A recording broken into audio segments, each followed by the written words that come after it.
Vice ganda may i-reveal na bagong blessing. Marami ang natuwa na sa kabila ng samut-saring kontrobersyang kinakaharap ng unkabogable star na si Vice ganda bumubuhos pa rin sa kanya ang mga blessings. Kamakailan lamang ay nakatanggap ng labis na pambabatikos sina Vice ganda at Ayon Perez dahil sa ginawa nilang pagkain sa cake icing sa isang segment ng It's Showtime. Humantong pa ito sa pagpapatawag ng MTRCB sa production company ng It's Showtime dahil marami ang nagreklamo na indecent na pinaggagawa ni Ayon at Vice ganda. Subalit, sa kabila ng pambabatikos, bumubuhos pa rin ang mga blessings kay Vice.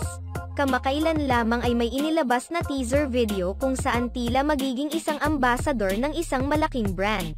Bagamat hindi pa inanunsyo ng Shopee na si Vice ganda ang kanilang napili bilang bagong ambassador, marami ang nagsasabing ito na nga dahil base sa video.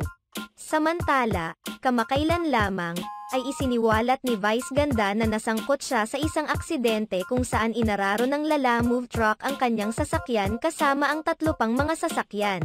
Sa kabutihang palad, wala namang nasaktan sa nasabing aksidente.